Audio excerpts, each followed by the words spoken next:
बिस्मिल्लाहिर्रहमानिर्रहीम। नाज़रीन अस्सलाम वालेकुम, मैं हूँ इमरान वसीम। नाज़रीन, एक सहाफ़ी ने चंद हफ़्ते पहले साबिक़ वज़ीर आज़म चेयरमैन PTI इमरान खान साहब की ताहियात नाअहली से मुतल्लिक़ एक दावा किया। वो दावा क्या था, वो सहाफ़ी कौन था और उस सहाफ़ी का दावा कैसे दुरुस्त साबित हुआ है, एक तो नाज़रीन ये डिटेल आपके साथ हम शेयर करेंगे। दूसरा नाज़रीन, जुल्फ़िकार बुख़ारी साहब पाकिस्तान तहरीक-ए-इंसाफ़ के रहनुमा, साबिक़ वज़ीर आज़म के साबिक़ मुआविन ख़ुसूसी, उनकी नाज़रीन जो साबिक़ ख़ातून अव्वल इमरान खान साहब की अहलिया बुशरा बीबी के साथ जो ऑडियो लीक हुई, उस ऑडियो लीक के मामले पे नाज़रीन जुल्फ़ी बुख़ारी साहब ने आज एक बड़ा अहम ऐलान किया है। तो जुल्फ़ी बुख़ारी साहब उस मुबैना ऑडियो लीक को लेके क्या करने जा रहे हैं, ये डिटेल भी आप नाज़रीन के साथ आगे चल के शेयर करेंगे। और इसके अलावा नाज़रीन हमारे आज के वीलॉग की जो दीगर अहम ख़बरें हैं, उनकी तफ़सीलात भी आपकी खिदमत में पेश करेंगे। नाज़रीन, पहली ख़बर जो आज इस्लामाबाद हाई कोर्ट में वफाकी वज़ीर मियाँ जावेद लतीफ़ पर जो PTV हेडक्वार्टर में प्रेस कॉन्फ्रेंस करने पर खैबर पख्तूनख्वा और पंजाब में जो मुख्तलिफ़ मुकदमात का इंदराज हुआ था, उन मुकदमात के ख़िलाफ़ आज इस्लामाबाद हाई कोर्ट में अहम केस की समाअत हुई है, जिसमें इस्लामाबाद हाई कोर्ट के जज जस्टिस तारिक महमूद जहांगीरी साहब ने बड़े अहम सवालात उठाए हैं। एक तो नाज़रीन, आज की अदालती कार्रवाई में अदालत ने आइंदा जो समाअत जो कि फरवरी के दूसरे हफ्ते में होगी, उसमें नाज़रीन एडवोकेट जनरल खैबर पख्तूनख्वा और एडवोकेट जनरल पंजाब को नोटिस करके जो है वो तलब कर लिया है और आइंदा समाअत पर अटॉर्नी जनरल को भी ज़ाती हैसियत में इस्लामाबाद हाई कोर्ट की जानिब से पेश होने का हुक्म दिया गया है। चंद सवालात आज की अदालती कार्रवाई में जज साहब ने उठाए हैं। एक तो नाज़रीन जज साहब ने यह कहा कि एक ही इल्ज़ाम के ऊपर जो है वो एक मुकदमे का इंदराज होता है, लेकिन यहाँ पे देखा जा रहा है कि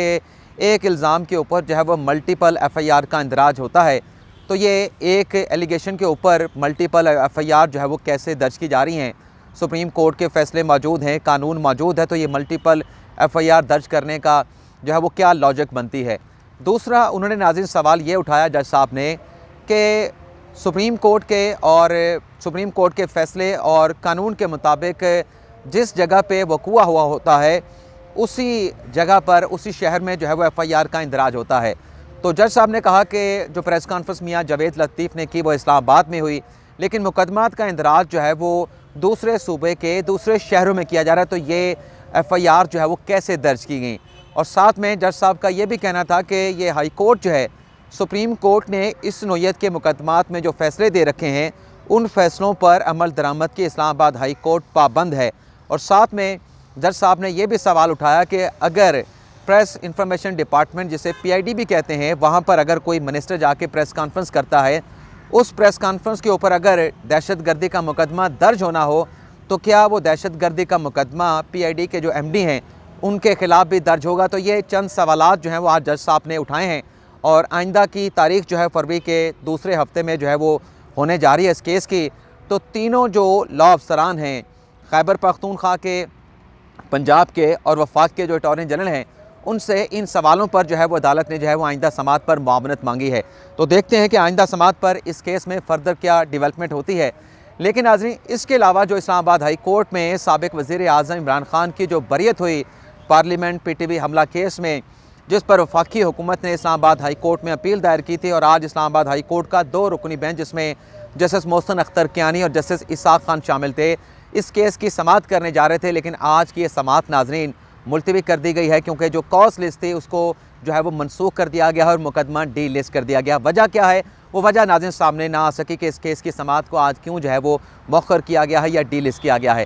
तीसरी नाज़रीन जो अदालती महाज से खबर है वो आज़म सवाती साहब से मुतल्लिक है। आज़म सवाती के ख़िलाफ़ नाज़रीन जो 2 मुख्तलिफ़ मुकदमा का इंदराज हुआ, 2 मुख्तलिफ़ ट्वीट करने के ऊपर, आज इस्लामाबाद की स्पेशल सेंट्रल अदालत में इन केसेस की समाअत हुई। आज़म सवाती साहब पेश नहीं हुए, तो अदालत ने 31 जनवरी का जो है आज़म सवाती साहब को जो है वो दोबारा से जो है वो नोटिस जारी कर दिया है कि 31 जनवरी को आज़म सवाती साहब इस केस में अपनी हाज़िरी को, अपनी नुमाइंदगी को यकीनी बनाए। इसी तरीके से नाज़रीन एहतसाब अदालत इस्लामाबाद में आज आसिफ अली ज़रदारी के जो बरियत की दरख्वास्त थी, उस पर उनके वकला की जानिब से वक्त मांगा गया, तो अदालत ने उस केस की समाअत को जो है वो आइंदा की तारीख़ के लिए जो है वो मुलतवी कर दिया है। इस्लामाबाद हाई कोर्ट में नाज़रीन शहर इक़्तिदार में बल्दियाती इंतखाबात के हवाले से भी इंट्रा कोर्ट अपीलों पर जो है वो समाअत हुई है। चीफ जस्टिस आमिर फ़ारूक की सरबराही में 2 रुकनी बेंच ने समाअत करते हुए एक तो नाज़रीन जो वफाकी हुकूमत है उनसे ये जवाब मांगा है कि 1 साल के अंदर जो यूनियन काउंसिल्स की तादाद जो 50 से बढ़ा के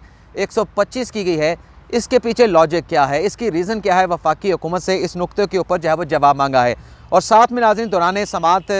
चीफ जस्टिस आमिर फ़ारूक साहब ने ये रिमार्क्स दिए हैं कि बताया जाए कि इस्लामाबाद में बल्दियाती इलेक्शन कराने हैं या नहीं कराने। तो डीजी जो इलेक्शन कमीशन है नाज़रीन, उनकी जानिब से अदालत को यह जवाब दिया गया कि अभी जो शेड्यूल था 31 दिसंबर का, उस पर तो इलेक्शन हो नहीं सकता था, लेकिन आइंदा किस तारीख को इलेक्शन होना है, इस हवाले से इलेक्शन कमीशन ने ताहाल जो है वो कोई शेड्यूल जो है वो जारी नहीं किया। तो चीफ साहब ने कहा कि मुतमिन करें कि यूनियन काउंसिल की तादाद जो है वो किस रीज़न की बुनियाद पर बढ़ाई गई है। और दूसरा उन्होंने कहा chief justice Islamabad high court ने कि पार्लियामेंट का हम एहतराम करते हैं, लेकिन पार्लियामेंट से पास हुए कानून की जब तक तमाम जो प्रोसेस है, जो मैकेनिज़्म है, उस पर पूरा अमल ना हो, तब तक जो है उसे कानून जो है वो नहीं समझा जा सकता। बल्कि आज तो चीफ साहब ने इलेक्शन कमीशन से बड़ा अहम सवाल पूछा कि आप ये बताएं कि अगर आपको इलेक्शन करवाना पड़े, हम आपको इलेक्शन करवाने का हुक्म दें, तो आप कितने दिन में इलेक्शन जो है वो करवा सकते हैं, तैयारियां मुकम्मल कर सकते हैं। तो इलेक्शन कमीशन के वकील ने कहा कि 7 से 10 दिन का अगर हमें वक्त दिया जाए तो हम 101 यूनियन काउंसिल पर जो है वो इस्लामाबाद में जो है वो बल्दियाती इंतखाबात की पोलिंग करवा सकते हैं। तो मुकदमे के समाअत को तो 19 जनवरी तक मुलतवी कर दिया गया, लेकिन नाजरीन अब 19 जनवरी से पहले, जैसा कि आज अदालत ने ये सवाल पूछा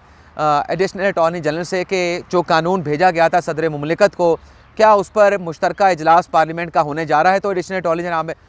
अटॉर्नी जनरल की जानिब से अदालत को यह बताया गया कि 12 जनवरी को पार्लियामेंट का मुश्तरका इजलास होने जा रहा है, जिस पर जज साहब ने कहा कि लगता है कि आपने अखबार नहीं पढ़ा। बल्कि जज साहब ने कहा कि अगर सुबह चाय या कॉफ़ी के साथ अखबार पढ़ लिया जाए तो बहुत सारी चीज़ों का आपको जो है वो नॉलेज हो जाता है। और फिर जज साहब ने कहा कि पार्लियामेंट का मुश्तरका इजलास जो हुकूमत ने बुलाया था, स्पीकर ने बुलाया था, उसे सदर की जानिब से वो जो रिक्वेजिशन थी उसको मुस्तरद कर दिया गया है। तो अब देखते हैं कि 19 जनवरी को इस केस के हवाले से फ़र्दर क्या डेवलपमेंट होती है। अगली खबर नाज़रीन, कराची के बल्दियाती इंतखाबात के हवाले से इलेक्शन कमीशन ने तो आज महफूज फैसला सुना दिया कि 15 जनवरी को हैदराबाद, कराची और ठट्टा में जो दूसरा फेज़ है बल्दियाती इंतखाबात का, शेड्यूल के मुताबिक 15 जनवरी को वहाँ पे पोलिंग करवाई जाएगी। लेकिन नाज़रीन इस फैसले के हवाले से एक और दरख्वास्त जो है, यानी 15 जनवरी को पोलिंग रुकवाई जा सके, 15 जनवरी को बल्दियाती इंतखाबात का दूसरा मरला मुमकिन ना हो सके, इस हवाले से नाज़रीन सिंध हाई कोर्ट में MQM ने एक दरख्वास्त दायर की और उसके साथ साथ हुक्म इम्तना की दरख्वास्त भी दायर की। लेकिन सिंध हाई कोर्ट ने 15 जनवरी को जो पोलिंग होने जा रही है बल्दियाती इंतखाबात के दूसरे मरले के हवाले से, जिसमें कराची है, हैदराबाद है, ठट्टा शामिल है, वो हुक्म इम्तना की दरख्वास्त जो है उसको रिजेक्ट कर दिया है और 19 जनवरी तक का जो है वो नोटिस जो है वो अदालत की जानिब से जो है वो जारी कर दिया गया है। 19 जनवरी नहीं बल्कि 10 जनवरी का नोटिस जो है वो अदालत की जानिब से मुतल्लिका फरीक़ैन को जारी कर दिया गया है। इसी तरीके से नाज़रीन जो पंजाब में बल्दियाती इंतखाबात का मामला है, तहरीक इंसाफ वाले ये तो कहते हैं ना कि मरकज़ में बल्दियाती इंतखाबात क्यों नहीं करवाए जा रहे। तो दो सवाल उनसे भी बनते हैं कि आप 3.5 साल तक हुकूमत में रहे, 2020 में बल्दियाती इदारे ख़त्म हुए, तो 2020 से आपने ऑनवर्ड बल्दियाती इंतखाबात क्यों नहीं करवाए, इसका जवाब नहीं आता। और फिर 2018 के बाद जब आपने पंजाब के बल्दियाती इदारों को ख़त्म किया तो वो 3.5 साल तक आपकी पंजाब में हुकूमत रही, तो आपने बल्दियाती इंतखाबात क्यों नहीं करवाए, तो इसका भी कोई जवाब नहीं आता। लेकिन आज की नाज़रीन खबर यह है कि पंजाब हुकूमत ने पंजाब में बल्दियाती इंतखाबात के हवाले से 36 करोड़ के फ़ंड्स की मंजूरी जो है वो दे दी है और इलेक्शन कमीशन ने कहा है कि हम अप्रैल के आखिरी हफ्ते में पंजाब में जो है वो बल्दियाती इंतखाबात जो है वो करवाने जा रहे हैं। लाहौर हाई कोर्ट से नाज़रीन एक और बड़ी अहम खबर है, रमज़ान शुगर मिल, जिसको मुतल्लिका इदारों की जानिब से, क्योंकि आप नाज़रीन जानते हैं कि नवंबर के बाद जो है वो जो गन्ना है उसकी क्रशिंग का बाकायदा आगाज़ हो चुका है, लेकिन पंजाब के मुतल्लिका इदारों की जानिब से रमज़ान शुगर मिल को गन्ने की क्रशिंग करने का जो एक NOC है वो जारी नहीं किया जा रहा। तो आज लाहौर हाई कोर्ट के जैसे शाहिद करीम साहब ने रमज़ान शुगर मिल को NOC जारी करने का जो है वो हुक्म दे दिया है। जहांगीर तरीन से मुतल्लिक जहां गन्ने का जिक्र आया तो जहांगीर तरीन के हवाले से भी एक खबर आपके साथ हम शेयर कर लें। खबर नाज़रीन है कि जो 7 अरब की मनी लॉन्ड्रिंग का FIA में मुकदमा है, केस है जहांगीर तरीन उनके बेटे के अली तरीन के ख़िलाफ़। उस केस में नाज़रीन FIA ने अपनी रिपोर्ट तैयार कर ली है और रिपोर्ट नाज़रीन ये है कि ये मुकदमा जहांगीर तरीन उनके बेटे के ख़िलाफ़ नहीं बनता, तो इस केस को जो है वो दाखिले दफ्तर कर दिया जाए। तो ये रिपोर्ट जो है वो FIA ने जो है वो तैयार करे, लेकिन अल्टीमेटली इस पर जो डिसीजन होना है वो वफाकी हुकूमत का होना है। अब आ जाते हैं नाज़रीन कि इमरान खान साहब की ताहियात नाअहली से मुतल्लिक किस सहाफ़ी ने क्या दावा किया था और वो दावा अब कैसे दुरुस्त साबित हुआ है। अच्छा, यहाँ पे जुल्फ़ी बुखारी साहब भी, जैसा कि आप नाज़रीन जानते हैं कि उन्हें आज नैब की जानिब से अल कादर यूनिवर्सिटी की ज़मीन की अलॉटमेंट के हवाले से नोटिस किया गया था। तो आज जुल्फ़ी बुखारी साहब जो इस नोटिस को इंतकामी कार्रवाई कह रहे थे, उसके बावजूद भी वो नैब रावलपिंडी के दफ्तर में पेश हुए और वहाँ पे उन्होंने जो सवाल पूछे गए उन सवालों का जवाब दिया। और जब ये मीटिंग ख़त्म हुई तो उसके बाद नैब के तफ्तीशी की जानिब से जुल्फ़ी बुखारी साहब को अल कादिर यूनिवर्सिटी की ज़मीनों के ट्रांसफ़र के हवाले से एक सवालनामा दिया गया। उनसे कहा गया कि आप इतने दिनों के अंदर इस सवालनामे का जवाब दें, जिसकी तस्दीक जो है वो जुल्फ़ी बुखारी साहब ने मीडिया के साथ गुफ्तगू करते हुए की है कि मुझे सवालनामा नैब के तफ्तीशी ने दिया है और इस सवालनामे का मैं जवाब दूँगा। लेकिन साथ में नाज़रीन जुल्फ़ी बुखारी साहब ने यह भी कह दिया है कि जो ऑडियो लीक आई है उसे एडिट करके मुख्तलिफ़ टुकड़े जोड़ के बनाया गया है। एक टेम्पर्ड, एक एडिट शुदा ये ऑडियो है। तो उस पर उन्होंने कहा कि जो टेलीग्राफ एक्ट है 1985 का और जो ऑफिशियल सीक्रेट एक्ट है उसके तहत जो है वो जल्द जो है इस मुबैना ऑडियो लीक के ऊपर जो है वो कानूनी कार्रवाई करने जा रहे हैं। अब कानूनी कार्रवाई क्या होगी, किस फोरम पे होगी, ये जब जुल्फ़ी बुखारी साहब कोई कानूनी कदम उठाएंगे तो तभी इसका जो है पता चल पाएगा। पंजाब के हवाले से नाज़रीन खबर ये है, एक तो पंजाब असम्बली का इजलास, जब मैं वीडियो बना रहा हूँ तो इजलास जो है वो पंजाब असम्बली का जो है कुछ ही देर के बाद शुरू होने वाला है। लेकिन नाज़रीन खबर यह है कि जैसा कि पंजाब में तब्दीली की खबरें सामने आ रही हैं तो मुस्लिम नवाज़ की जानिब से ये खबर सामने आई है कि हमज़ा शहबाज शरीफ जो कि अब पंजाब में वज़ारत आला के दोबारा से कैंडिडेट हैं, उन्हें यह कह दिया गया कि आप फौरी तौर पर जो है वो पाकिस्तान पहुँचें। और ये रिपोर्ट किया गया है, ये खबर सामने आई है कि कल लंदन से बरास्ता दोहा जो है हमज़ा शहबाज शरीफ की पाकिस्तान वापसी हो रही है। अब इस वापसी का कितना फ़ायदा पहुँचेगा और जो पंजाब में तब्दीली की खबरें आ रही हैं, क्या वाकई हमज़ा शहबाज शरीफ जो है वो पंजाब के वज़ीर आला बन पाएंगे, तो इसके लिए हमें लाहौर हाई कोर्ट के फ़ैसले का भी इंतज़ार करना पड़ेगा। जो 11 जनवरी को गवर्नर के ऑर्डर पे जो परवेज़ इलाही साहब का एतमाद का वोट लेने का मामला है, उस पर इस्लामाबाद अपना लाहौर हाई कोर्ट क्या फ़ैसला देती है तो उसका भी जो है इंतज़ार करना पड़ेगा।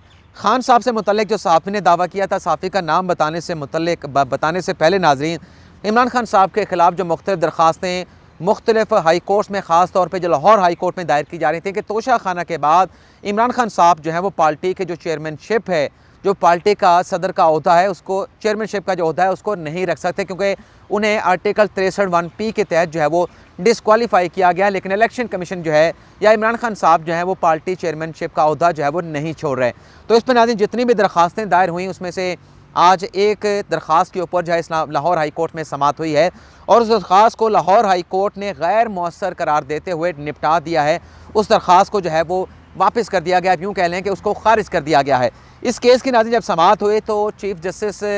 लाहौर हाई कोर्ट जस्टिस अमीर हुसैन भट्टी साहब जो कि 3 रुकनी बेंच के सरबराह हैं, उनकी जानिब से दरख्वास्त गुजार वकील आफाक अहमद से कहा गया कि इलेक्शन कमीशन ने इस मामले पर कार्रवाई का आगाज़ कर दिया, तो इस फोरम के ऊपर आपकी जो दरख्वास्त है वो गैर मौसर हो चुकी है, तो लिहाजा आप अपनी दरख्वास्त वापस ले लें, आपका मसला तो हल हो गया है। तो वकील दरख्वास्त गुजार आफाक अहमद ने कहा कि अज़हर सदीक ने भी इस मामले के ऊपर दरख्वास्त दायर कर रखी है, तो मेरी दरख्वास्त उसी दरख्वास्त के साथ आप सुन लें, उसी के साथ क्लब कर लें। तो फिर जज साहब ने कहा कि अज़हर सदीक साहब की जो दरख्वास्त है वो भी गैर मौसर हो गई है, क्योंकि इमरान खान साहब ने ज़ाती हैसियत में जो इलेक्शन कमीशन की जानिब से उनके खिलाफ पार्टी चेयरमैनशिप से हटाने की जो दरख्वास्त कार्रवाई की जा रही है उस पर उन्हें अलग से लाहौर हाई कोर्ट में दरख्वास्त दायर कर दी है, तो वो मामला भी एक तरीके से गैर मौसर हो चुका है। तो फिर ये जो दरख्वास्तें थी इमरान खान साहब की पार्टी चेयरमैनशिप से हटाने की, इन दरख्वास्तों को अदालत की जानिब से डिस्पोज ऑफ कर दिया गया। तो वो सहाफ़ी, वो ख़बर देने वाला मैं था जिसमें मैंने आपसे कहा था कि बज़ाहिर जो इमरान खान साहब को पार्टी चेयरमैनशिप से हटाने की जो दरख्वास्तें दायर की जा रही हैं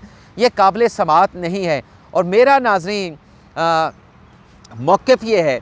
कि जब तक जो तोशा खाना का फ़ौजदारी रेफरेंस जिस पर आज इमरान खान साहब उनके वकील पेश नहीं हुए और 31 जनवरी की तारीख डालती गई है, जब तक उस रेफरेंस का फ़ैसला नहीं हो जाता, क्योंकि उस रेफरेंस में अगर पॉजिटिव जब फैसला आता है कि इमरान खान साहब ने करप्शन और करप्ट प्रैक्टिस के मुर्तकब करार पाए हैं, तो फिर इमरान खान साहब पे आर्टिकल 62(1) भी लगेगा। इमरान खान साहब जो हैं सांसद से ताहयात नाअहल हो जाएंगे। जब तक उस केस का फैसला नहीं आता, इमरान खान साहब को पार्टी चेयरमैनशिप से हटाने की जितनी भी कार्रवाई की जाएंगी, मुझे उसका फैसला इमरान खान के खिलाफ आता हुआ नज़र नहीं आ रहा, क्योंकि ये 2 अगस्त का इलेक्शन कमीशन का फैसला था और 2 अगस्त के बाद नाज़रीन अगर आप देखें कि इमरान खान साहब ने कौमी असम्बली के 7 हलकों पर इलेक्शन लड़ा, ज़िमनी इलेक्शन लड़ा, लेकिन किसी जगह भी इमरान खान साहब के जो नॉमिनेशन पेपर्स थे उन्हें रिजेक्ट नहीं किया गया। हत्ता कि इलेक्शन कमीशन ने भी उन नॉमिनेशन पेपर को रिजेक्ट नहीं किया। वहाँ पे खान साहब की कामयाबी का जो नोटिफिकेशन है वो होल्ड किया हुआ है इलेक्शन कमीशन ने, लेकिन वो इस बात के ऊपर कि जो इलेक्शन के अखराजात की डिटेल है वो खान साहब की जानिब से जो है वो जमा नहीं करवाई गई। तो अब देखते हैं कि फ़र्दर इस मामले पे क्या होता है, लेकिन मेरा मौक़िफ़ ये है